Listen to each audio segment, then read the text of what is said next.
Terima kasih pemirsa, Anda masih bersama kami dalam Sumsel Menyapa dan kini kita akan memasuki segmen dialog. Pemirsa, hari ini kita akan membahas topik yang sangat penting dalam konteks kesehatan masyarakat, yaitu antisipasi dan penanganan stunting. Karena stunting merupakan masalah serius yang mempengaruhi pertumbuhan anak-anak di seluruh dunia, termasuklah Indonesia dan khususnya Provinsi Sumatera Selatan. Sebelum kita masuk ke lebih dalam terkait dengan diskusi kita, saya ingin mengajak kita semua untuk memahami betapa pentingnya upaya bersama dalam mencegah dan mengatasi stunting ini. Mari kita cari tahu lebih banyak terkait dengan penyebab, dampak jangka panjang, serta langkah-langkah konkret yang dapat kita ambil sebagai individu dan masyarakat. Dan hari ini telah hadir bersama kita Profesor Dr. Akurdi Syamsuri SPOG KMSI selaku pakar kesehatan RSUYK Madira. Selamat siang dokter. Selamat siang. Kabar baik dokter ya hari Kabar ini. baik, Alhamdulillah luar biasa. Terima kasih dokter sudah menyempatkan hadir bersama kami di Sumsel Menyapa hari ini. Dokter membahas mengenai topik kita hari ini. Sebelum kita membahas lebih lanjut, bisa dijelaskan terlebih dahulu dokter mungkin terkait apa pengertian dari stunting itu dan apa penyebab awal dari terjadinya stunting tersebut? Silakan dokter. Terima kasih. Jadi stunting ini sebetulnya suatu keadaan pada anak atau bayi baru lahir, terutama pada 2 tahun pertama, yang biasanya dia agak lebih pendek daripada yang normal dan disebabkan biasanya oleh karena kekurangan gizi kronis, gitu. Mulai saat dia hamil. Ya. Jadi yang penting sebetulnya pada stunting itu bagaimana supaya jangan terjadi, ya kita harus mengurangi faktor-faktor penyebabnya. Penyebabnya biasanya kalau sebelum hamil itu juga penting. Sebelum hamil itu bagaimana supaya gizi ibu hamil itu baik gitu. Jangan terjadi anemia atau penyakit-penyakit lain. Biasanya penyakit-penyakit yang menyertai itu biasanya ada hipertensi atau kencing manis atau mungkin ada asma yang sering kumat. Makanya sebelum hamil dia harus sehat dulu. Kalau perlu ya mau pesta kawin itu ngecek dulu lah kesehatannya bagaimana. Dan kalau dia sudah hamil, begitu dia terlambat harus cek pada puskesmas lah, ke Vaskes, supaya bisa diberikan suatu nasihat bagaimana waktu hamil itu memeliharanya supaya bayi yang dikandungnya itu tetap sehat. Tapi ketika hamil berarti si ibu itu tuh bisa didetek kah atau bagaimana dokter? Iya, jadi makanya 2 tahun pertama itu sangat penting. Yang saya katakan tadi bisa dari sebelumnya, karena sekarang dengan alat USG ya, ultrasound itu kita tahu bagaimana perkembangan bayi itu waktu di dalam kandungan. Jadi sebetulnya di dalam kandungan kita sudah tahu bagaimana ini anak. Jadi kalau sudah lahir ya mungkin sudah agak sedikit terlambat sebetulnya. Sebetulnya dari dalam kandungan kita sudah tahu sehingga bisa sudah diantisipasi bagaimana anaknya itu, bagaimana kesejahteraan janin waktu dia di dalam kandungan. Itu sangat penting dan tergantung sebetulnya pada keadaan si ibu. Apakah ibunya memang sebelumnya sudah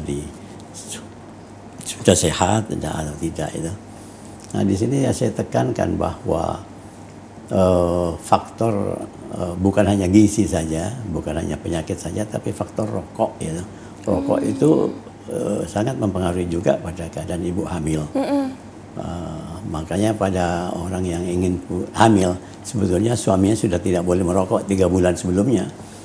Jadi jangan berhenti waktu dia hamil, itu sudah agak terlambat. Kalau mau sehat betul, bagaimana bayi nanti waktu lahir, maka sebelum dia hamil sudah harus sehat, ya, misalnya berhenti merokok, berhenti meminum alkohol misalnya, atau ibu hamil yang terlalu gemuk harus dikurus, ya dinormalkan dulu lah, atau terlalu kurus ya dinormalkan dulu, supaya dan ini perlu waktu dan perlu kesadaran daripada bapak-bapaknya.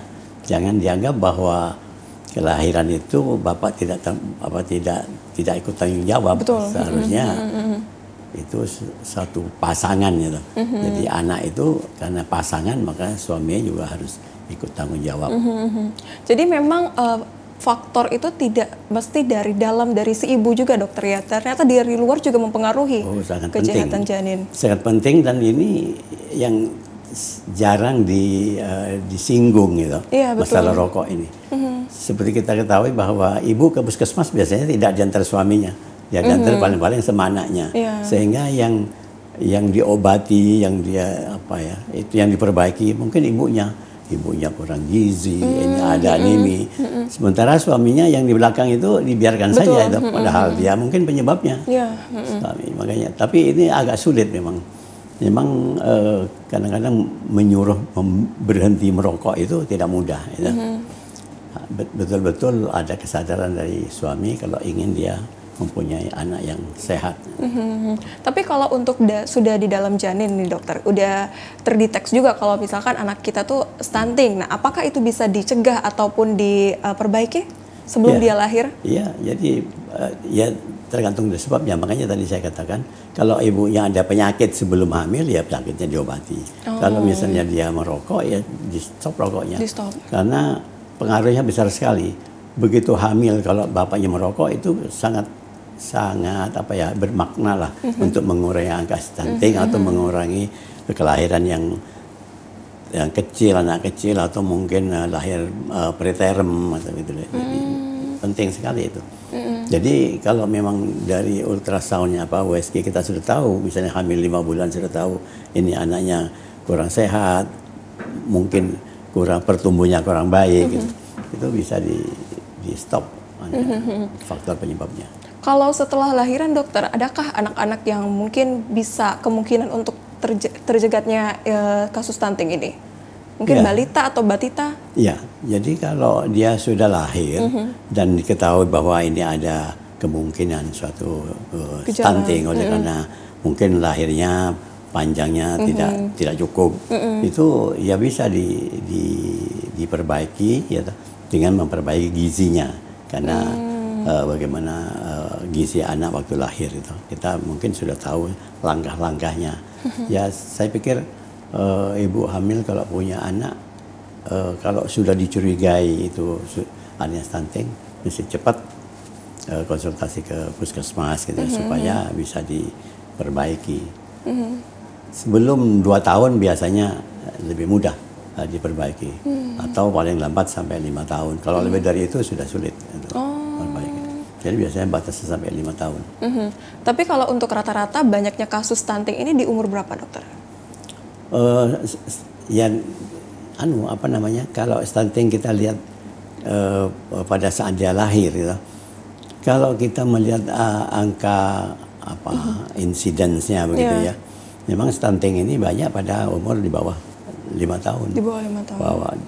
Apalagi juga yang 2 tahun, tergantung daripada bagaimana ibunya waktu hamil. Ya, bagaimana suaminya juga waktu dia sebelum hamil. Gitu. Tapi kalau secara klinis nih dokter, proses identifikasi stunting pada anak itu seperti apa? Itu hanya bisa diketahui misalnya anaknya lahir tidak cukup ya. Biasanya panjangnya kan antara 48 sampai 50 cm gitu ya. Kalau dia kurang dari situ, apalagi kurang dari 48 cm katanya, itu sudah dicurigai ada stunting gitu. Jadi kan memang waktu lahir kan diukur panjangnya berapa, beratnya. Itu ini kalau pendek, nah ini hati-hati ini, jangan-jangan juga stunting. Apalagi misalnya ibunya memang punya penyakit jantung, penyakit paru-paru, itu kemungkinan. Jadi kita sudah bisa menduga kalau misalnya ibunya mempunyai masalah itu, apa mungkin juga sebelum hamil atau waktu hamil ada masalah. Makanya dianjurkan pada saat hamil dia harus sering kontrol ke puskesmas, katanya kontrol itu kalau bisa jangan kurang dari 6 kali lah selama proses hamil. Ya enggak tahu sekarang kan ada keterbatasan karena dari BPJS kan, sebenarnya BPJS sekarang biasanya cuma 4 kali. Ya itu minimal lah 4 kali. Dan kalau bisa sekali 2 kali itu memakai ultrasound USG ya, supaya bisa ditentukan ini sejahtera, bagus atau tidak. Gitu. Tapi kalau untuk mencegah sendiri dari ibu hamilnya sendiri, dokter, adakah hal yang harus dikonsumsi ataupun gizi seperti apa yang harus dikonsumsi oleh ibu hamil?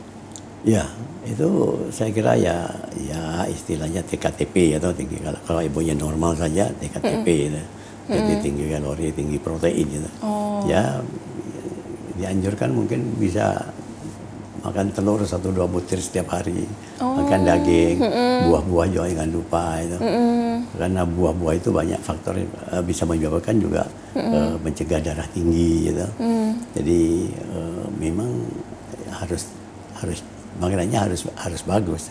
Kan sekarang mau ada program makan siang. Makan gitu. siang. Itu barangkali akan membantu juga gitu ya, terutama pada ibu hamil ya. Selama 9 bulan itu kalau bisa ada ada makan yang baik lah istilahnya. Memang kan sekarang programnya tidak tahu sampai umur berapa pemerintah ini mau ngasih makan itu. Tapi yang utamanya sebetulnya memang pada saat hamil, 1000 hari pertama lah.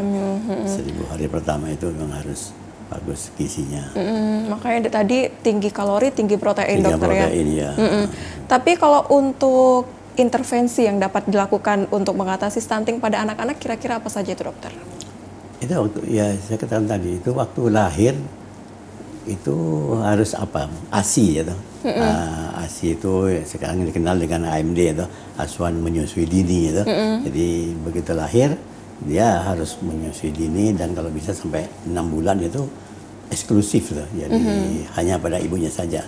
Setelah itu tentunya ada makanan tambahan. Nah, makanan tambahan ini ya saya kira mesti berkonsultasi dengan di puskesmas bagaimana memberikan makan yang baik terhadap bayi yang setelah 6 bulan. Karena kalau dalam 6 bulan kan harus ASI eksklusif. Iya.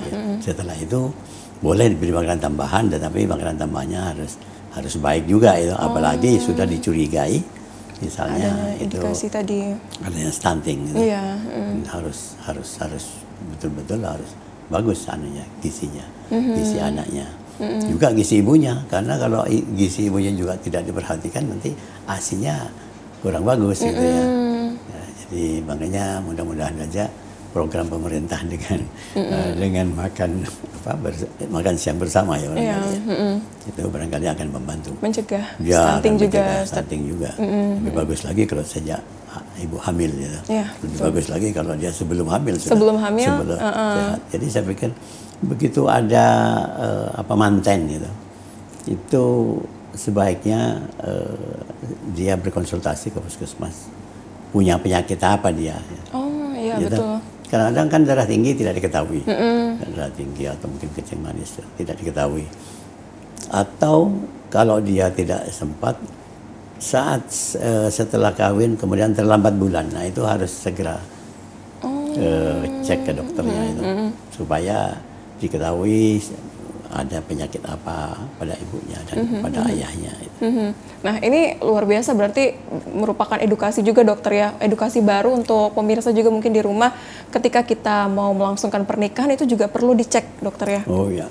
Sangat perlu. Sebetulnya kalau bisa diusulkan gitu, orang mau kawin itu kan biasanya dia ke RT, ke RW itu minta keterangan. Sebetulnya dia juga harus ke puskesmas. Dia untuk punya penyakit apa? Cek kesehatan. Bukan tidak boleh kawin kalau dia punya sebagai antisipasi dari kita sendiri. Tahu bahwa ini ada hipertensi. Nanti kalau hamil harus begini. Kedepannya harus bagaimana? Ke puskesmas itu penting sekali itu sebelum hamil itu. Dokter, kita akan melanjutkan perbincangan kita. Mungkin setelah ini kita akan membahas angka stunting di Sumatera Selatan sendiri, dokter ya. Namun setelah jeda berikut tetaplah bersama kami.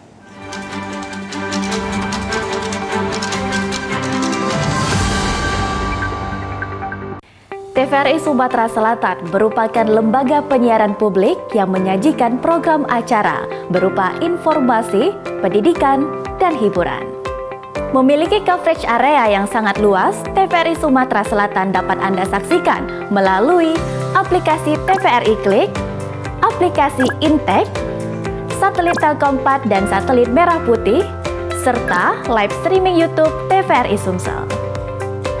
TVRI Sumatera Selatan mengajak Anda untuk berkolaborasi melalui kerjasama siaran dan kerjasama non-siaran.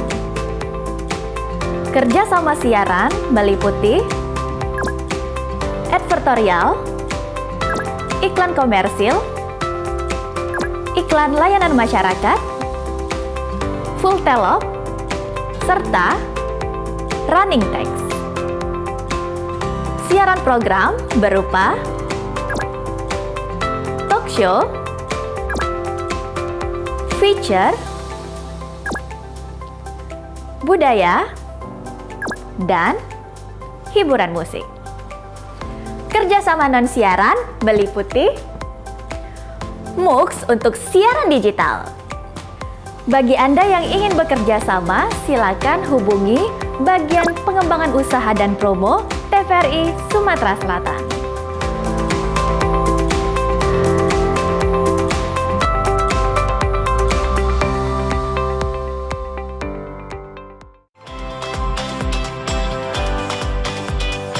Di era modern, sistem pertanian mulai banyak dikembangkan guna meningkatkan presentasi hasil panen.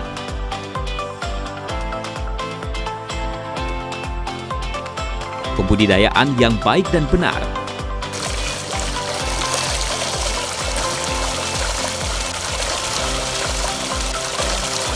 melakukan inovasi dan perbaikan kualitas hasil produk.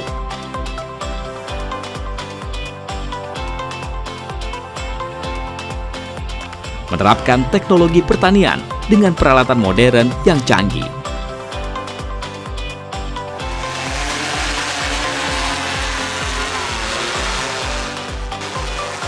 Semua informasi ini kami rangkum dalam Zona Tani.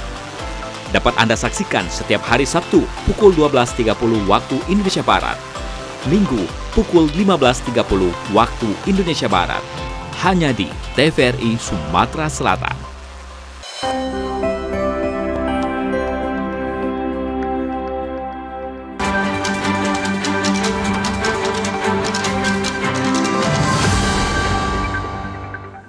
Terima kasih pemirsa, Anda masih bersama kami dalam Sumsel Menyapa, dan kini kita akan melanjutkan diskusi kita mengenai antisipasi terkait dengan penanganan stunting. Dokter, kita akan melanjutkan pembahasan kita tadi. Mungkin bisa dijelaskan dokter, untuk di Sumatera Selatan sendiri angka stunting ini ada berapa persen sekarang dokter dibanding tahun-tahun sebelumnya? Iya, kalau kita lihat angka stunting nasional, nasional itu angka stuntingnya kurang lebih tahun 2023 itu 21,6%. Katanya sekarang turun menjadi 21,5%. Jadi turunnya cuma 0,1 gitu. Ya itu kenapa sebabnya, saya kira banyak faktor, saya kira ya. Kami tadi sudah menjelaskan apakah kita bisa mengurangi dengan penyakit-penyakit yang ada tadi. Kalau angka di Sumatera Selatan, saya punya angka yang paling tinggi sekarang itu masih dipegang oleh OKU dan OKI. Gitu. OKU itu kalau tahun 22 aja 27,58, tahun 23 23,08. OKI dan OKI yang paling tinggi. Sekitar itu juga yang OKI. Yang paling rendah itu ya Palembang kebetulan ya. Kebetulan Palembang itu angkanya tahun 2003 11,97. Kemudian 2004 katanya akan diturunkan menjadi 9,6%. Angka nasional itu menurut Presiden akan diturunkan menjadi 14% tahun 2024. Tapi nyata tidak tercapai gitu. Itu ya sebabnya saya kira banyak faktor, antara lain saya kecuali gizi ya, itu jangan lupa rokok itu harus menjadi faktor penyebab juga. Karena kalau baca-baca di kepustakaan itu yang mempengaruhi juga masalah pendidikan gitu. Pendidikan dan antenatal care gitu. Itu yang banyak disinggung gitu. Pendidikan itu ya kalau pendidiknya rendah memang angka stuntingnya tinggi. Dan saya pernah baca juga di TV, ada satu provinsi di Jawa ini itu kecerdasan intelektualnya cuma rata-rata 70 menurut WHO itu. Itu ya berarti rendah sekali, karena pendidikannya katanya yang banyak malah cuma tamat SD. Ada di satu provinsi di Jawa ya. Tetapi ya itulah mempengaruhi angka stunting juga di situ. Untuk angka stunting yang lain saya kira kalau di Sumatera, di provinsi kita yang baik juga dari Pali di sini ya. Pali itu kecil angkanya. Ya, angkanya juga kecil. Pali itu kalau tidak salah ini angkanya cuman 19, kemudian tahun ini akan diturunkan menjadi berapa nih? 13%. 13%. Pali ya, 13%. Jadi yang lain masih agak tinggi ya, Sumatera Selatan. Tapi dari angka-angka tersebut, kalau untuk kebijakan pemerintah sendiri, dokter, apa yang telah dilakukan pemerintah untuk mengatasi stunting ini sendiri? Ya, saya lihat terutama masalah gizi kelihatannya itu. Sedangkan kalau masalah rokok saya belum pernah mendengar itu. Hanya dianjurkan saja, tetapi itulah kalau menurut saya ANC antenatal care itu harus cukup gitu. 4-6 kali, dan kalau bisa bawa suaminya, jadi tahu suaminya itu bahwa keadaan anaknya begini, baru suaminya barangkali menyadari kalau dia, karena masalah rokok itu sudah sangat membudaya di kita itu. Dan itu katanya kalau TV kan merupakan yang nomor 3 kecuali sandang, pangan, rokok yang itu yang makanya rokok itu harus di stop. Tapi dokter, kalau untuk hambatan dan kendala sendiri dalam penanganan stunting ini sebagian besar apa itu dokter? Penanganannya, hambatannya mungkin? Karena itu masalah kekurangan gizi itu. Kalau kekurangan gizi di dalam kehamilan itu kan ya relatif mudah ya. Ya itu misalnya ya gizinya diperbaiki gitu. Cuma apakah pemerintah sampai di mana memperbaiki gizi? Memperbaikinya, ya. Itu yang menjadi masalah. Kalau sudah lahir misalnya ya bagaimana memberi makan terhadap bayinya itu. Ya karena memang ya itu kan multidisiplin lah ya. Jadi kalau misalnya apakah ekonomi kita mampu untuk memperbaiki masalah gizi untuk berapa juta penduduk Indonesia, ya itu masalahnya, masalah gizi. Ya, masalah gizi tadi saya anggap yaitu masalah yang obesitas itu, terlalu gemuk misalnya. Itu juga harus dikuruskan dulu kalau mau hamil, karena kalau enggak dia juga akan melahirkan banyak, bisa juga ke stunting.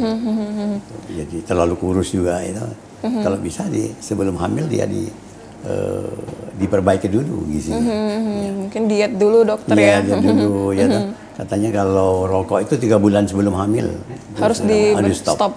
Kalau yang kegemukan atau kekurusan itu katanya 6 bulan minimal baru dia menjadi normal.